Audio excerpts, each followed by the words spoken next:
मैं कोशिश करूंगा सर अपने बारे में कुछ बताना चाहूंगा इस बिजनेस के पहले क्या था सर, और ये कैसे मुझे मिला और आज इस बिजनेस की वजह से मैं कहाँ पहुंचा हूँ। मैं अपने आप को बहुत भाग्य और सौभाग्यशाली महसूस करता हूँ सर। मैंने पिछले जन्म में कुछ किया होगा, कुछ अच्छे कर्म किए होंगे, इसलिए मुझे आरसीएम बिजनेस मिला। और सबसे बड़ी बात तो ये है कि उस दौर में जब मुझे मिला था तो मैं वाकई में ऊपर वाले को लाख लाख शुक्र करता हूँ कि सर उसने मुझे इतनी ताकत ताकत दी, इतनी हिम्मत दी कि मैं इस बिजनेस को कर पाया। सर मैंने जब इस बिजनेस को स्टार्ट किया था तो मुझे जिस व्यक्ति ने भी ये बिजनेस दिया था उनकी दो तीन चीजें मैंने इस बिजनेस को पहली बार में तो समझा नहीं है, लेकिन दोबारा जब वो व्यक्ति मिला और उसने जब मुझे इस बिजनेस के बारे में बताया तो उन्होंने रॉयल्टी शब्द के बारे में बताया था। और रॉयल्टी मैंने इसके पहले कभी सुना भी नहीं था कि रॉयल्टी क्या बला है, ये कैसे मिलती है, किसको मिलती है, कब तक मिलती है। तो मुझे जब रॉयल्टी के बारे में मैंने उससे जानना चाहा तो मैंने कहा आप बताओ यार प्रमोद भाई, ये क्या सिस्टम क्या है। तो उन्होंने मुझे इसके बारे में बताया कि सर ये एक ऐसा बिजनेस है, क्योंकि उनने मुझे पहले से मेरे से परिचित थे और वो ये देखते थे कि आप बहुत मेहनत करते हो यार, और अगर इतनी मेहनत अगर आपने इस बिजनेस में कर लिया तो वाकई में आपको बहुत कुछ हो सकता है। तो मैंने उनको बताया प्रमोद जी कि मैं मेहनत की चिंता मत करो, मैं सब कुछ करने के लिए तैयार हूँ, बशर्ते ये बताओ कि मुझे ये रॉयल्टी का सिस्टम क्या है और कैसे मुझे मिल सकती है। उन्होंने जब मुझे बताया कि ये भीलवाड़ा की ये कंपनी है और पूरे हिंदुस्तान में बहुत अच्छे ढंग से वर्क कर रही है। एमपी एक ऐसी है कि यहाँ पे अभी कुछ भी नहीं है, लेकिन अगर आपने इस बिजनेस को शुरू किया तो एमपी की शुरुआत आपसे होगी। तो ये चीज मेरे दिमाग पे बहुत बैंक के क्लिक किया। और मुझे पहली बात तो उनकी बातों पर विश्वास नहीं होता था कि यार ऐसे कैसे हो सकता है कि कपड़े पहनने से और कुछ सामान लेने से ऐसा कुछ हो सकता है। तो वो पूरी तैयारी के साथ आए थे, उन्होंने एक सीडी के माध्यम से मुझे इस बिजनेस के बारे में बताया। और वो सीडी थी कंपनी की सेकंड एनिवर्सरी की। सेकंड एनिवर्सरी की सीडी देखने के बाद मुझे ये महसूस हुआ कि वाकई में यार ये जो कुछ भी बता रहे हैं ना, पहली बात तो विश्वास नहीं होता कि जो बाहर से अगर किसी अलग स्टेट से कोई व्यक्ति आके आपसे अगर लाखों करोड़ों की बात कर रहा है, और आज उस दौर में हम 10-20 हजार रुपए महीने के लिए पूरी साल मतलब जबरदस्त मेहनत करते थे, इसके बाद भी हमको अचीव नहीं होता था। और ये कैसा हो सकता है कि एक एक दो दो साल के अंदर लोग जो है ना 1.5-2 लाख रुपए पर मंथ की इनकम ले रहा है, रॉयल्टी की इनकम ले रहे हैं। तो उन्होंने मुझे कुछ स्टेटमेंट बताए, तो स्टेटमेंट देखने के बाद मुझे लगा कि, और उन्होंने बताया कि ये जो चौहान साहब हैं ये रेलवे में स्टेशन मास्टर और साइड में ये बिजनेस करते हैं। तो मैं पहले कुछ इस टाइप के वर्क किए थे, तो मैंने उनसे खुद एक बार पूछा कि यार इनके सीनियर कौन हो सकते हैं। तो उन्होंने बताया कोई डेटे सर करके हैं, वो टेक्निकल पे है। तो ये सब चीजें मुझे सामने आ गई, तो मैंने कहा अच्छा ठीक है मैं इस बिजनेस को शुरू करता हूँ। लेकिन इसके पहले मैं अपने बारे में आपको बताना चाहूंगा। मैं डिस्ट्रिक्ट विदिशा के अंदर एक गांव है हमारा, विदिशा से कम नहीं तो 70-80 किलोमीटर दूर है। वहां पर रोड भी नहीं था, उस दौर में लाइट भी नहीं थी। लेकिन मेरे अंदर कुछ ऐसा ऊपर वाले ने कुछ ये शक्तियां दी कि मुझे अपने आप में ये लगने लगा कि यार मुझे कुछ करना चाहिए। हमारे घर पे खेती होती थी और खेती भी बिल्कुल आप ये कह सकते हैं कि लोअर क्लास की खेती थी, मुश्किल से ही हम अपनी गुजारा करते थे। लेकिन एजुकेशन भी मुझे सही ढंग से घर वालों ने नहीं करने दिया। उन्होंने कहा आपको कुछ नहीं करना, आप सिर्फ खेती करना, हमें पढ़ लिख के भी क्या करेंगे। लेकिन उसी दौर में मेरी शादी हुई, शादी होने के बाद मुझे एहसास हो गया अगर मैंने अलग से कुछ नहीं किया तो जिंदगी खत्म हो जाएगी, और मेरी तो ठीक ही ठाक है लेकिन जो हमारी आने वाली जनरेशन है वो भी कुछ नहीं कर पाएगी। ये सोच के मेरे अंदर से मैंने कैसे भी करके बहुत विरोध करके मैंने घर से बाहर निकला। बाहर निकलने के बाद एक कस्बा है गुलाबगंज, वहां आके मैंने कुछ काम धाम किए। और उसके बाद जो है ना कुछ फिर ऐसी स्थिति बनती रही कि घर वालों का विरोध करने के बाद भी मैं वहां पर जाकर शिफ्ट हुआ और एक छोटा सा बिजनेस मैंने स्टार्ट किया। उस बिजनेस के दौर में भी कुछ लोगों की ऐसी संगत बनी कि यार ऐसा लगा कि ये छोटी जगह में रह के भी आप कुछ नहीं कर सकते, अगर आपको कुछ बड़ा करना है तो आपको कहीं बाहर जाना पड़ेगा। तो गुलाबगंज के पास में डिस्ट्रिक्ट विदिशा है हमारा, 30-40 किलोमीटर दूर। मैं विदिशा में आके शिफ्ट हुआ और विदिशा से आके मैंने फिर कुछ और इसी टाइप के छोटे मोटे काम किए। 4-6 साल काम करने के बाद भी मुझे ऐसा लगता था कि यार शायद जो कुछ भी हम कर रहे हैं शायद जैसे हमारी जिंदगी पूरी नहीं होगी। उसी दौर में प्रमोद गोडवल अमरावती महाराष्ट्र से विदिशा आए हुए थे, तो उनसे मेरा संपर्क हुआ। वो उस टाइम पे आरसीएम कर रहा था, ये 2003 की बात है सर। 2003 में मतलब 10-15 साल संघर्ष करने के बाद भी कभी हम 10,000 रुपए पर मंथ की इनकम भी नहीं ले पा रहे थे। और घर की स्थिति ये है, दो दो तीन तीन बच्चे थे मेरे पास, ना घर का मकान, ना कोई दुकान, ना कोई जॉब। तो ये लगता था कि यार ऐसा कोई काम हमें मिले जैसे हमारी जिंदगी की शुरुआत अच्छे ढंग से हो। उसी बीच में जब प्रमोद जी ने मुझे आरसी बिजनेस के बारे में बताया, उन्होंने बताया कि अगर जितनी मेहनत आप करते हो उतनी मेहनत अगर आप आरसी बिजनेस में कर लेते हो तो वाकई बहुत अच्छी सक्सेस भी ले सकते हैं और बहुत अच्छी इनकम भी आप ले सकते हैं। तो उस दौर में मुझे रॉयल्टी बिजनेस के बारे में, आरसी बिजनेस के बारे में जब बताया और रॉयल्टी जैसी इनकम के बारे में बताया, मैंने उनसे बस यही बताया कि आप प्रमोद जी आप तो ये बताओ कि मुझे करना क्या पड़ेगा। उन्होंने जब सारा सिस्टम मुझे समझाया और जब ये कंपनी की सेकंड एनिवर्सरी की जब सीडी मुझे दिखाई, तो मुझे पूरा विश्वास विश्वास हो गया कि वाकई में यही एक ऐसा बिजनेस है जो मेरी जिंदगी को बदल कर रख सकता था। बस शर्त ये कि मुझे मेहनत करना हो। मेहनत के बारे से इसलिए भी डरता था क्योंकि इसके पहले भी मैंने बहुत मेहनत की थी और बहुत सारे काम किए थे। तो और उन्होंने जब बार बार मुझे ये बताया कि सर अगर आप इसमें शुरुआत करेंगे तो वाकई में एमपी की शुरुआत आपसे होगी। तो मैंने ऊपर वाले का नाम लेके इस बिजनेस की शुरुआत की और ये सोच के शुरू किया था कि यार पहली बात तो 99% हम सक्सेस नहीं होंगे। हमने इतने सारे काम किए हैं, एक और सही, लेकिन 1% अगर हम सक्सेस हो गए तो हमारी जिंदगी में बहुत बड़ा चमत्कार होगा। और ये सोच के मैंने इस बिजनेस की शुरुआत की। और लेकिन जब मैंने बिजनेस शुरू किया तो साथियों सबसे बड़ा चैलेंज मेरे साथ ये था कि एमपी में इसको कोई नाम भी नहीं जानता था कि आरसीएम किस वाला का नाम है। लेकिन मैंने सीडी के माध्यम से भी देखा कि गुजरात में बहुत अच्छा काम हो रहा है, महाराष्ट्र में बहुत अच्छा काम है, राजस्थान में बहुत अच्छा काम है। और एक चीज और मेरे दिमाग में आई और कि बिहार में बहुत अच्छा काम है। जब इन सारी स्टेटों में ये बिजनेस हो रहा है तो 100% ये एमपी में भी होगा।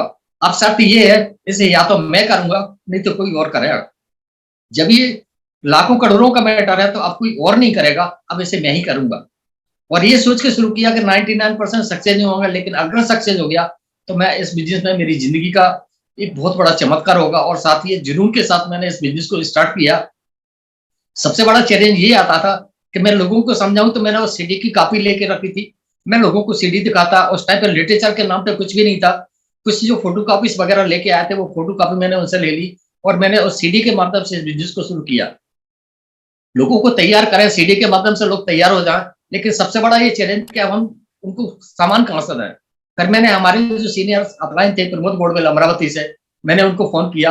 मैंने कहा यार लोग तो तैयार हो रहे हैं लेकिन हम उनको सामान कहाँ से देंगे। तो बोले सर आपको आप अमरावती आए, अमरावती से जाकर उनको व्यवस्था करके दें। तो एक दो बार तो हम अमरावती गए, लेकिन दो बार हर बार जाने के बाद विदिशा से अमरावती कम से कम 700-800 किलोमीटर दूर है और ट्रेन का रास्ता है, बस का रास्ता है। जो भी एक बार जाए वो दोबारा हिम्मत ना करे, वो ये कहे कि यार ऐसा काम हम नहीं कर सकते कि यार इस काम के लिए हमें अमरावती जाना पड़े। 4-6 महीने के बाद हमने कम से कम 25-50 लोगों को भी जोड़ लिया। 60-70 हजार का 1 लाख के आसपास बिजनेस भी आने लगा। लेकिन स्थिति ये बने कि जो भी एक बार अमरावती जाए वो दोबारा हिम्मत ना करे। फिर मैं टूटने लगा, मुझे लगा कि शायद अब मैं इस बिजनेस को नहीं कर पाऊंगा, क्योंकि हर बार के हर बार अमरावती से सामान लाना। एमपी में कोई पिकअप सेंटर्स नहीं था, एमपी में कोई इसको जानता नहीं था, मेरी कोई अप्लाई नहीं थी। मैं जिसको भी लोगों से बातचीत करूं तो लोग तैयार तो हैं, लेकिन सबसे बड़ा चैलेंज यही है कि हम सामान कहां से देंगे।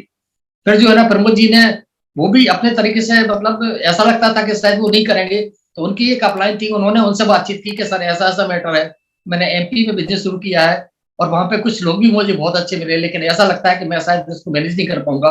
फिर उनके जो सीनियर थे उन्होंने मेरे से बात की और वो दौर था साथियों 2003 में। ना तो लोगों के पास फोन थे ना मोबाइल थे, हम किराए के मकान में रहते थे, हमारे पास भी कुछ भी नहीं था। तो हमने उस दौर में हमारे किराए के जो मकान मालिक थे उनका हमने फोन नंबर था उनको दे रखा था। तो कभी जब उनका फोन आया तो वो हमें बुलाए कि सर वो तुम्हारा फोन आया, आप उनसे बात करो। तो एक बार उनकी अपलाइन जो थी उनसे, उनने हमसे फोन किया, बोले यार आपको क्या दिक्कत है, आप काम बहुत अच्छा कर रहे हैं, हम आपको सपोर्ट कर सकते हैं, अगर आप चाहो तो इसको करिए। तो मैंने उनको बताया, उनका सर ऐसा ऐसा मैटर है, पहली बात तो हम यहाँ लोगों को तैयार तो कर लेते हैं लेकिन हम सामान नहीं दे पाए, सामान कहाँ से लेंगे जी। और 2-4-8 दिन तो लोग हमसे वेट कर सकते हैं, लेकिन हम 15-15 20-20 दिन तक सामान नहीं देते तो उनका हमें बहुत दिक्कत होती है। तो उन्हें ऐसा लगा कि यार अगर इनको सपोर्ट नहीं किया तो ये बिजनेस खत्म हो जाएगा। उन्होंने हमसे वादा किया कि आप चिंता मत करिए, हम आपकी सारी व्यवस्था करेंगे और आपको अमरावती भी नहीं जाना पड़ेगा, हम आपको विदिशा में सर्विस देंगे। मैंने कहा सर इतना अगर आपने कर दिया तो फिर हम आपको बहुत बड़ा काम करके दे सकते हैं। तो उन्होंने हमसे ये बोला, बोले आप एक काम करिए, आप 50,000 की व्यवस्था करिए, हम आपको पीयूसी की व्यवस्था करवाते हैं। तो मैंने उनसे कहा, मैंने कहा सर 50,000 ये तो बहुत मुश्किल है। मैंने कहा सर हम नहीं कर पाएंगे, क्योंकि मुश्किल से हम 1500 के आसपास, 1250 के आसपास की जो किट चलती थी, हम सिर्फ मुश्किल से ये पेमेंट तो निकाल सकते हैं, लेकिन 50,000 की व्यवस्था हम नहीं कर सकते। तो मैंने कहा सर रहने दो। हमें भी ऐसा लगा कि शायद अब हम इस काम को नहीं कर पाएंगे, क्योंकि उस दौर में 50,000 का पेमेंट बहुत बड़े अमाउंट था और हम किसी भी कीमत पे वो अमाउंट की व्यवस्था नहीं कर सकते। तो ऊपर वाले ने शायद कुछ हमारे नसीब में या कुछ ऐसा लिखा था कि उन्होंने उनको कुछ एक ऐसा सलाह दी हमारे अपलाइन के माध्यम से। मुझे ये बताया गया कि अच्छा एक काम करिए, हम आपकी सारी व्यवस्थाएं पूरी कर सकते हैं, तो आप एक काम करो कि आप 1 महीने का अगर आपको टाइम दे दिया जाए कि 1 महीने में आप कितने लोगों की ज्वाइनिंग करा सकते हैं, हम आपको पीयूसी की व्यवस्था विदिशा के लिए करते हैं। आपको ना अमरावती जाना पड़ेगा ना कहीं जाना पड़ेगा, सब कुछ हम विदिशा में ला के देंगे। तो मैंने उनको बताया, उनका सर अगर विदिशा में आप सारी व्यवस्था हमें करके देते हैं, तो 1 महीने में हम कम से कम 30 से 40 ज्वाइनिंग आपको करके दे सकते हैं। तो बोले आप एक काम करिए, आप विश्वास करिए, क्योंकि उस दौर में जो हम लोगों की ज्वाइनिंग कराते थे फोटो कॉपी के माध्यम से होती थी। उस टाइम पे फार्म वगैरह भी नहीं दिए थे, हमें कुछ फोटो कॉपी उन्होंने दे दी थी कि ये फोटो कॉपी आप कराते जाइए और कॉपी के माध्यम से आप लोगों को ज्वाइन कराइए। और उन्होंने हमें टारगेट दिया कि आप ये पूरा महीना आपके पास है, ये अप्रैल 2003 की बात है, कि अप्रैल का महीना पूरा है आपके पास में, आप इस महीने में ज्वाइनिंग करिए और पेमेंट अपने पास संभाल के रखिए, हम आपको विदिशा में लाके सारा सामान देंगे। तो मैंने कहा अगर ये शर्त आपकी है, अगर कमिटेड हैं आप, तो हम पूरे महीने काम करेंगे, आपसे किट की बात नहीं करेंगे, हम सिर्फ ज्वाइनिंग कराते हैं। और साथियों 3-4 लोगों को लेकर जब मैंने इस बिजनेस को प्लानिंग करके जब पूरे तरीके से हमने वर्क करना शुरू किया, 1 महीने में 30 से 35 ज्वाइनिंग हमने कंप्लीट कर दी। फिर 25-26 तारीख को फिर उनका फोन आता है कि यार क्या हुआ आपके उसके मैटर का, तो उनका सर हम काम कर रहे हैं, आपने जो कहा था वही हम तैयारी कर रहे हैं। तो बोले अभी तक आपके पास कितनी ज्वाइनिंग है? तो मैंने उनको बताया, उनका सब 30-35 ज्वाइनिंग तो हो चुकी है हमारे पास। तो बोले अभी तो 2-4 दिन और बचे हैं, और करिए आप। तो हमने 5-10 और ज्वाइनिंग करके ऐसे कंप्लीट करके 40 ज्वाइनिंग के करीब हमने कंप्लीट कर ली। और उसमें जो अमाउंट आया हमारे पास 55-60 हजार रुपए कैश आ गया। और वो सब फार्म कंप्लीट करके फिर उनका फोन आया कि क्या हुआ तुम्हारा? मैंने कहा सर हो गया कंप्लीट, आपने जो कहा था उनसे हमने 8-10 ज्वाइनिंग और ज्यादा कर ली। तो बोले कितना पेमेंट है तो आपके पास? मैंने कहा उनसे कि सर 55-60 हजार के करीब हमारे पास पेमेंट है और वो सब फार्म है, तो एक काम करो, आप ये सारा फार्म और पेमेंट लेके भीलवाड़ा आ जाओ। मैंने कहा सर ये भीलवाड़ा कहाँ है, हमने तो देखे नहीं है। तो वो मैं उनका नाम लेना चाहूंगा, वो गणेश व्यास जी थे, हमारे बहुत बड़े सीनियर थे, और उनका भी मुझे बहुत बड़ा सपोर्ट मिला है। बीसीजी के बाद अगर मुझे किसी का सपोर्ट मिला था तो वो व्यास जी का सपोर्ट था। तो व्यास जी ने मेरे से कहा, बोले आप एक काम करो नरबड़े जी, आप भीलवाड़ा आ जाओ। तो मैंने कहा सर ये है क्या, हमने तो देखा नहीं, हमें नहीं पता कहाँ है भीलवाड़ा। तो बोले मैं आपको बताता हूँ, आप विदिशा से ट्रेन पकड़ेंगे तो सीधे कोटा आएंगे, कोटा से ट्रेन छोड़ के वहां से आपको बाई बस भीलवाड़ा के लिए 200 किलोमीटर के आसपास का रास्ता है, 4-5 घंटे लगेंगे, और 4-5 घंटे में आप भीलवाड़ा पहुंच जाएंगे। तो हम एक व्यक्ति को साथ में लेके और सारा पेमेंट और फॉर्म लेके हम ट्रेन में बैठ के हम कोटा पहुंचे। सुबह 6 बजे के आसपास हमें कोटा पहुंचाया, तो कोटा से सीधे हम बस स्टैंड पहुंचे, बस स्टैंड से बस पकड़ के हम सीधे भीलवाड़ा पहुंचे। जिंदगी में पहली बार हम भीलवाड़ा गए, तो उन्होंने बताया था कि आप जैसे ही बस स्टैंड पहुंचो तो हमें फोन कर देना। तो उन्होंने फोन करके हमने व्यास जी को बुलाया, तो उन्होंने बढ़िया हमें खाना वाना खिलाया, होटल में रखा, और सारा पेमेंट और फार्म लेके हमसे बोले कि चलो अपन आरसीएम वापस चलते हैं। तो आप ऑफिस में जब वो हमें लेके आए, कार लेके आए थे स्टेशन में, 800 मारुति, मुझे आज भी ध्यान है। और कार उस दौर में बहुत बड़ी बात थी, हमने कभी देखी तो थी लेकिन बैठे कभी नहीं थे। वो हमें कार से लेके ऑफिस गए, और वहां जाके उन्होंने हमें टीसीजी से मिलवाया, टीसीजी के दर्शन किए। वाकई में टीसीजी से मिलने के बाद हमें ऐसा लगा कि ये बहुत बड़ी बात है कि आज हम कंपनी के मालिक से मिल रहे हैं, और उन्होंने जो कुछ हमें हमारा परिचय कराया, व्यासी ने उन्हें बताया कि सर ये मध्य प्रदेश से आए हैं, विदिशा से, और अभी 3-4 महीने पहले इन्हें काम स्टार्ट किया, और आज की डेट में 35-40 ज्वाइनिंग लेके आए हैं, और इनको पिकअप सेंटर चाहिए। तो उन्होंने कहा कि आप काम करिए। टीसीजी ने हमें बहुत अच्छे से डील भी किया, और उन्होंने बताया कंपनी आगे चल के बहुत बड़ा काम करने वाली है। टीसीजी से मिलने के बाद वाकई में हमें ऐसा लगा कि अब हमारी जिंदगी में बहुत बड़ा चमत्कार होने वाला है। पूरी कंपनी का विजिट करा है, सब कुछ मिलने के बाद उन्होंने सारे फार्म और पेमेंट लेके वहां पे जमा कर दिए, और हमसे बोले कि अब आप निकल जाइए। तो मैंने कहा सर जो सामान पेमेंट आपने लिया उसका सामान तो दो आप हमें, हम ऐसे कैसे क्या लोगों को बताएंगे? बोले आप चिंता मत करो, आप घर निकल जाओ। उन्होंने हमारे एड्रेस वगैरह सब कुछ ले लिया, और पूरा कंप्लीट करके वहां से पीयूसी कंप्लीट कराया, और विदिशा के लिए उन्होंने कुरियर उस पर ट्रांसपोर्टर प्रोडक्ट दिया, और हमसे बोला कि आप पहुंचिए, 1 आध हफ्ते के अंदर आपके पास सामान पहुंच जाएगा। साथियों वो हमारे एक बहुत बड़ा संघर्ष रहा, और हम पीयूसी लेके विदिशा आए, और तो ट्रांसपोर्ट से सारा सामान अगर हम लोगों को देना शुरू किया, फिर तो वो हमारा एक रूटीन बन गया। वो पीयूसी हमारे जिंदगी के लिए एक कितना बड़ा अचीवमेंट हुआ। फिर हम लोगों ने जब ये सब कुछ हुआ तब फिर जोश जुनून के साथ वर्क किया। उसी बीच में हमें बीसीजी के माध्यम से एक डेट मिली भोपाल के लिए, क्योंकि कुछ लोगों को मैंने भोपाल में भी स्टार्ट करवा दिया था। बीसीजी जब आए तो उस टाइम पे मेरे साथ 1 आध लाख के आसपास का ही बिजनेस था। बीसीजी को मैंने बताया, तो बीसीजी ने कहा आप करते रहिए, आप करते रहिए, आप चिंता मत करिए, आपका बहुत कुछ होगा। और उस दौर में बीसीजी के माध्यम से जब 10-20 लोगों को मैंने उस होटल क्लास में मीटिंग कराई, तो सर उसके बाद जब पहली मीटिंग मेरी थी, और उस मीटिंग के बाद तो मुझे ऐसा लगा कि अब तो मालिक ने चाहा तो वो दिन दूर नहीं जो कुछ भी उन्होंने बताया था। साथियों बहुत जिद और जुनून के साथ इस बिजनेस को किया, और आज की डेट में किराए के मकान में था, उस बीच में मेरे पास गाड़ी भी नहीं थी। आज मुझे 19 साल अप्रैल 2003 में इस बिजनेस को शुरू किया था। मैं जनवरी 2023 में आप लोगों के सामने हूँ। साथियों वाकई में एक ऐसी लाइफ इस बिजनेस से मिली है, जब मैं कभी अकेला होता हूँ मुझे खुद को विश्वास नहीं होता कि इतने कम समय में इतना बड़ा अचीवमेंट कैसे लिया है। आरसी बिजनेस को जब मैंने शुरू किया था तब मैं किराए के मकान में थे। आज मेरे पास विदिशा में भी एक बहुत बेहतरीन कोठी है, 1 आध करोड़ के आसपास की कीमत रखती है। आज मैं भोपाल में बैठ के आपके सामने ये जो समय दे रहा हूँ आपको, आज भोपाल में अभी अच्छी खासी कॉलोनी में एक मेरा मकान है। आज भोपाल के अंदर वंडर वर्ल्ड लेके मैं बैठा हूँ, पूरे एमपी के अंदर वहां से एक बहुत अच्छा मैसेज देता हूँ। और आज मैं बिल्कुल सारी सेवाएं मैं आरसीएम बिजनेस के लिए देता हूँ, क्योंकि मुझे ये महसूस होता है कि आरसीएम बिजनेस मेरी जिंदगी का एक बहुत बड़ा टर्निंग पॉइंट है। आरसीएम बिजनेस से मुझे वो सब कुछ मिला है जिसकी मैंने शायद कभी कल्पना भी नहीं की थी। साथियों, मैं लोगों को बस एक ही बात बताता हूँ कि बाकी में किसी भी व्यक्ति को अगर आप इस बिजनेस में लाना चाहते हैं, आप सिर्फ ऊपर वाले से प्रार्थना करें कि वो हमें ये सद्बुद्धि दे और ये सिस्टम हमें समझ में आए।